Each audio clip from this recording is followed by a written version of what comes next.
Welcome to Cinemaholics. I'm your usual host on the main show, John Negroni, and we have an extra review for you all this week.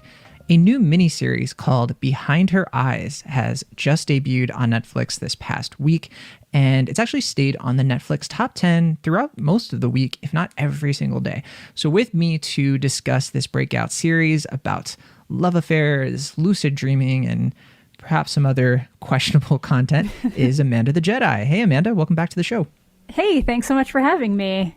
Always great to have you on, and especially after I saw your YouTube video about this, I was like, all right, we need to have a discussion. I want to make sure everybody checks this out. We will be linking your review of it, of course, in the show notes. Oh, thank you. But yeah, first, I do want to praise what you called your Netflix miniseries adventures. I definitely connected with that on a personal level. Yeah. It's just this thing that every time there's like some new show that just dominates the top 10, and it's, you know, they're varying degrees of quality is what I'll say. Exactly. Yeah. That's a good way to put it, because I feel like this show in particular, you know, we're going to describe what it's about, but I feel like most of it is like, okay, yeah, this is pretty normal. Like in my review for it, I was like, this is like normcore Netflix basically. And then it just becomes something totally off the rails. Yeah, absolutely. That's exactly what I was essentially saying in my stuff too. Yeah. So, okay, let's set this thing up. If you have not seen the show, or you don't know what it's about, Behind Her Eyes is a British psychological series based on the 2017 novel of the same name by Sarah Pinborough. It's just 6 episodes long, and according to Netflix, it's apparently just going to be a limited series for now. But I have to say, after watching it myself, I definitely am starting to wonder if Netflix might expand the series because of the success. Who knows? But the story follows Louise, a single mother played by Simona Brown, who sparks a love affair with her new boss, David, a psychiatrist played by Tom Bateman. She only later realizes, however, that he is already married to a woman named Adele, played by Eve Hewson. And before Louise knows it, she's begun a sort of secret friendship, a kind of extra affair with the wife of the man she's pining for. There's definitely a lot more to what goes down in this show, but without giving away any of the surprises, Amanda, what did you think of Behind Her Eyes? Just kind of what we said. I do think you liked this more than me. I just felt like this was such the normal run-of-the-mill, like tantalizing thriller where it's trying to be like a little bit sexy until it gets like really, really weird and completely goes off the rails towards the end. But I personally felt that most of the characters were too shallow for me to like really get invested in what was going on. And then the character that you think you're getting the most information about, you find out that it's actually pretty shallow for them too. Yeah, I don't know. I think normie core Netflix was probably the best way to describe it. This feels like something that is like one step above network television, which always tends to be a little bit more palatable to a larger audience. So for some people, that's going to be great. I'm not saying like if you like this, you're bad. I'm just saying that like some people are going to resonate with it a lot more than I did. Sure, yeah. I think for me and maybe some people, it's almost a guilty pleasure kind of thing. I'm still undecided, to be honest, because you kind of mentioned in your video too that like this is like a lazy Sunday sort of thing. Yeah. Like I watched it over the course of like a Friday and a Saturday. Like it was a weekend binge, and I don't feel like I wasted any of my time, but I've had a hard time recommending this to people because I mean, what do you even say this is? Like it's kind of a thriller, but it's like the least thrilling thriller I've ever experienced in my entire life, that like everything is in service of the last 10 minutes. Yeah. And it takes like 5.5 hours to get to those last 10 minutes. It puts so much weight into the reveal, because like it kind of breaks a lot of TV rules in the sense of like you want to like surprise the audience at least once per episode, but it doesn't do that. It's like it kind of reveals stuff to you constantly. Yeah. And just so like you're saying, the end reveal will be all the more shocking, but I think the journey there then kind of suffers, right? Yeah, I think so too. I do think that some of the choices that they made to reveal things as they were going, so is that when you look back at what just happened, those breadcrumbs are there for you to be like, oh, that's why this happened. Because I'm watching it and I'm having questions about things happening, and I'm like, didn't they say that that was like something someone else did? So why is this character doing it? So it's like, it'll be one of those things that when you look back, you're like, oh my God, they've been hinting at it all along. But for me, I'm just like, really? Really? Yeah, I think some of it, like there were moments where they dropped like red herrings where you're Yes. kind of like, okay, yeah, so this is going to explain this, but then the red herring turns into a, oh, that's not really what I thought it was, but it still kind of connects. I guess my frustration with the show itself is that I could totally get behind its wackiness if I felt a little bit more sympathetic to Louise. And I think this is where Yeah. people are disagreeing. Like some people are saying, yes, Louise, you were totally justified in all of your decisions. I feel like she makes tons of decisions in this that make zero sense whatsoever. So many. Constantly, like absolutely constantly. For me, it's when she like something happens that like one of her longtime friends is like, hey, you're making a bunch of mistakes, like what are you doing? And she just like gets mad at this friend, and I just wanted to be like, what is your end play here? Like, because even just with the basic premise, like she kind of keeps things up. And this isn't even a spoiler because it's all within like the first episode, but it's just she keeps things up with this person who is her boss, which is a bad enough idea even if there isn't another woman involved. And then she becomes friends with that other woman and then keeps up all aspects of this, and like that's not good. So like I don't find you a redeemable character just based on that alone. I'm not saying that like I want bad things to happen to the characters. It's just that it's really hard to root for anybody involved when everybody is just seemingly so horrible. You know? Right. Yeah. You know, I was having that same feeling because that character, Sophie, played by Nicola Burley, I connected with her way more than anybody else probably, just because she was saying all of the things that as the audience we're kind of like, yeah, it's such a good thing that Louise has this person in her life. But I think the show tries to like justify Louise's actions by saying, Yeah. I get to mess up. You know, like I went through all of this stuff with, you know, what my husband did to me. And I've been putting all my time into my son, Adam, and played by Tyler Howitt. And it's like, I get to do this. I get to make this mistake. And I don't know. It's a weird dynamic because I understand like our main character doesn't have to be perfect. She doesn't have to like, you know, always do the right thing, but it's still so weird that she chooses to do anything. Like she keeps this thing going. What did you make of like it's almost like an obsession, right? That she has with this couple.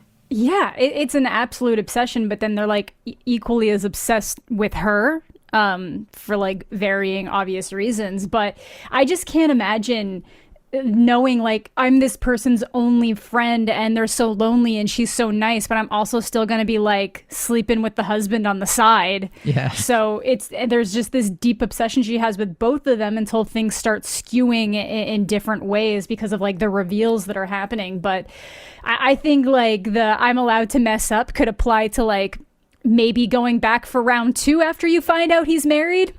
But like continued behavior is where it kind of gets hard for me to be like, no, at this point, you're just looking for justification to being like bad. Then there's also just kind of issues with the ending. Again, not to like spoil it, but like there are a lot. I don't think that there's anything. I don't think there was any ill intent on the part of like Sarah Pinborough or anybody who created this, but there's been a lot of like criticisms to certain things and how they're portrayed and what it can kind of allude to in real life situations. And I get those complaints too. But I just really think that everything in the show is in service of like this big shock value moment. It's not trying to make any larger statement. It's not trying to like offer you any answers or a way to look at things the same way something like Gone Girl might. Like this is just it's what it is. What it is, you know. It's a Lifetime movie turned into a Netflix series with like a little bit more substance. There is kind of the best way to describe it for me, at least. Sure. I mean, I don't even hate Lifetime movies, so I can get behind that, you know. So you did read the book like after you saw this, right? How do you think it compares? Yeah. I think that, well, the book, a lot, like I said, it almost like really doesn't reveal a lot of things until the end. So some things actually do start hitting more, like kind of like they they have a bigger impact the further in you go, because it's not being revealed to us the same way the show is. Like I said, I think the show reveals a bunch of random little tidbits of information that you don't necessarily know what to do with them while you're watching it, and then it's afterwards that it's like, oh, these are the breadcrumbs we can pick up along the way and put it back together. But it's not necessarily in like a smart way, it's just doing it. Whereas the book, it's like a bunch of stuff that isn't alluded to in the a bunch of stuff isn't alluded to until the very end, which makes things like way more shocking. But yeah, I like the book. I think that if you enjoyed the show, or at least had like some kind of interest in the show, the book would definitely be worth the read if you like to read. Yeah, I think it's probably better than rewatching the show, because I had some questions. I was like, well, why did she do this? Why did this happen? And I was like, I'd have to rewatch the show, which I don't want to do, honestly. Yeah. And it's not even that it's not entertaining. I honestly, it really does fit the bill as something to kind of binge, because it does have like curiosity about it, and I want to see what happens next. My main takeaway, or like my main drawback, was that my imagination was coming up with better reasons and better ideas of like, it sets this whole thing up with Adele of like, what did she do? Why? What brought them to this place? And when it's ultimately revealed, it's like kind of a letdown. Yeah, it's a little bit more intense in the book, but yeah, just based on the nature of my content, I usually end up watching these shows at least 1.5 times. Like sometimes I'll be skipping around things just to go back through certain pieces, just to make sure that I have all my ducks in a row and make sure that I'm not remembering something wrong, just the way that I do my content. This is one of those like, you know, when I did it for Queen's Gambit, I was totally fine to go through this thing like start to finish like 3 times as I'm working on a video. This was like, oh, I bet. Let's just scroll through to the exact parts I need, because I think one of the things that ended up getting cut from my video was I made the comment, if this hadn't all been available at once, there's no way I would have finished the show, because I would not have cared enough to wait weekly for the next episode to drop. It's the fact that you can just immediately go into the next one, because there really isn't anything there like hooking you, I guess, and it really is just for that finale payoff. Exactly. Yeah, if this was a week-to-week thing, I feel like I would have been like, oh, okay. And then like the next episode might have come out, and I probably just would have been like, I don't really have time for that. I'm going to watch like Dickinson or something. The show was created by Steve Lightfoot, and he wrote most of the episodes. Angela Lamanna wrote a couple of them, like in the middle. I think she wrote Rob, which actually I would consider probably the best episode. I would agree. Yeah, it's actually really well done, and I think every episode is directed by Eric Richter Strand, who I think he doesn't do a bad job. It feels like a journeyman's work with this kind of material. But back to the Rob thing. I mean, what do you make of like the flashbacks and the reveals, and how it sort of? I mean, we did kind of already touch on how the reveals are kind of undercut. Yeah. But like all the flashback stuff, I'm really curious how the book handles it, because in the show, I had a really hard time understanding why I was watching this until, like you said, like the last 10 minutes. Yeah, well, it's they show it in the show, but it doesn't always come off that way. Is that most of the flashbacks are because Louise is going through his diary, his journal. Right. So they show that to us in the show, but it doesn't always like feel that, because sometimes it'll just be like Adele's doing something and it's like she's thinking back to her pal Rob, but it doesn't always feel that. Whereas in the book, it does feel a lot more like, okay, I'm reading this section of a diary that's kind of like giving me context on who this person is. And again, not to go into spoilers, it is just one of those things that by the time the show's done, you get why the flashbacks kind of play out the way that they do. I kind of got the general idea of what they were doing with it, but I just didn't necessarily anticipate the direction they were going in, because that was just like a whole next level thing. Even though I had in my mind, I would be like, isn't that like Rob's trait, or isn't that something that like this person did or something? Like I would have that in my head as I was going along, but my brain just still didn't go to that place. But I also admittedly wasn't like super enraptured watching like every moment with like perfect focus and stuff. So like I think some people could probably actually guess what's coming if you're like really paying attention, but it is handled better in the book.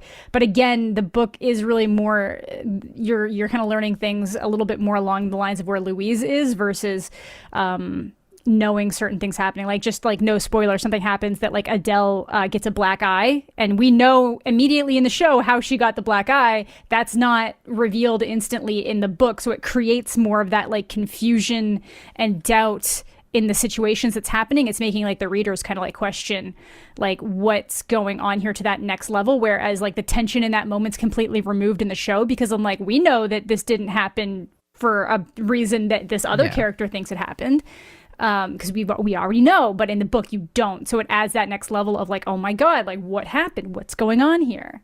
So right, I was craving more of that mystique, you know, that's yeah, sort of and like, they're just, I didn't want to know so much. yeah, that's the thing, because like, yeah, there is still some mystery of like waiting to see what happens in certain areas, but it's like, I just felt like the show was constantly undercutting its own tension, and like if you have something described as a thriller, you don't want it to be doing that.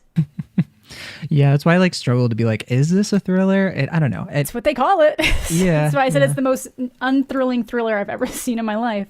Yeah, it was some very strange world building and things like related to like all the night terrors and the lucid dreaming stuff that I genuinely, I said in my review, it makes Soul look like a documentary, just in terms of how bonkers it is. I think its bonkersness too is just goes into the fact that like it opens so many questions of like, I again won't say anything too specific here, but like if you could do these things, why would you use it for this? Like, this opens the floodgates of like the human realms of capability, and it's on this like trash TV show. It's kind of sad.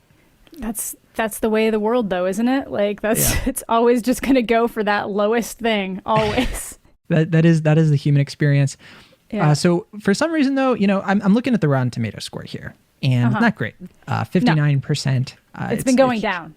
I think it's been going down. More critics have been seeing it and rating it negatively. And the audience score, you know, it's hung in there, 66%. Why do you think though? Like, it's clear people aren't watching this and being like, prestige television. Like, none of that's happening. Not Some even people are. Are they really? I haven't. Oh my goodness, I haven't some seen people, any and of that. I'm glad that they enjoy it. Like there's some people in my video that were just kind of like, I just disagree, I love this, but like they're still also enjoying my video because like they're having fun going through it. But it's just like, I do agree, like there's just certain people that like they're looking for certain types of things in a show, and this is going to hit everything for them. Like they're looking for that kind of like that tantalizing like drama of like relationships and cheating, and they're just kind of into all that kind of stuff and just the build up. And then some people just live for these huge bonkers endings types things regardless of what happened to bring it there. So I'm glad that there's people that are connecting with it, but it's not as much of a disparity as I've seen with some other things with critics versus audience scores. Like this is actually a pretty even split. Yeah, I just think that people watch all sorts of stuff. People like things that are bad just because it's easy to watch and it's enjoyable. And I think that this falls under that. It's one of those things, it's like it's not so simple that you feel like stupid for watching it, but it's not so complicated that it feels like too much of like a mind. It's not like watching Devs. It's just like, you know, you're sitting and you're watching this, and it's gonna hold your hand a little bit while it's still giving you mysteries where you can be like, aha, I knew something was gonna happen with that. Yeah, exactly. It's not pretentious. Yeah. And I think that's the thing, because you're totally right. I know people are connecting with it. I also know like even the people who really like it are being like, okay, it's not like the best thing ever. Yeah. We recognize that it's our trash show. We love it. Like that is the energy that people are bringing to it. And you know what? I appreciate that, because if it brings joy to people, that's great. It brought me a little bit of joy here and there.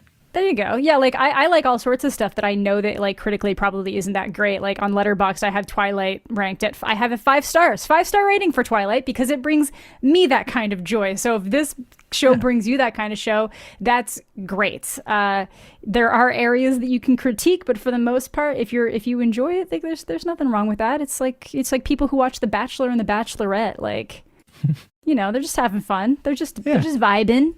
I'm going to be honest, and I have a feeling you're not going to agree with this, but if they do make a second season, I'm going to watch it, Amanda. I'm with you. I will watch it probably because I'll end up making a video on it. And if they make the sequel, I just need to see how they handle that, because they will be treading in some very interesting water that I don't want to get into on spoilers, but maybe I can mention it after. But they're treading into some very difficult to navigate waters, whereas like right now they can just get away with it as like, this was just a shock ending, nothing deeper to see here. But if they continue it, they got some stuff to work through. So interested to see if they continue it, but it'll just depend on the ratings. But it has been doing well, so Yeah. We'll have to Agreed. see. Agreed, though. Yeah, if they make a sequel, I will be sure to call you up and see if we can hash it out on season 2, and maybe you can Absolutely. find it the second chance, that the characters are looking for as well. I feel like they could. I feel like there's plenty of room for the story to continue. It ends on a note that I don't know. It's kind of sad and bleak. It's very a bleak. little bit too It's much. very, very bleak. I guess that's a great place for us to leave it. Amanda, what have you been working on lately? Is there anything you want to plug before we head out? That was like the last thing I worked on. I'm trying to get a Cherry review out now, and there's no reason why I shouldn't have already been done that because I saw it like 3 weeks ago. Good luck. That's a hard one to sit through. My goodness. Yeah, it is. It is. But other than that, just always plugging away at stuff on my YouTube channel. I stream on Twitch a decent amount, stuff like that. So you can find me on YouTube, Twitch, Twitter, Instagram, anything like that. Letterboxd, all Amanda the Jedi. Perfect. We will link to that, of course, in the show notes. And thank you again for coming on to the show. Thanks so much for having me.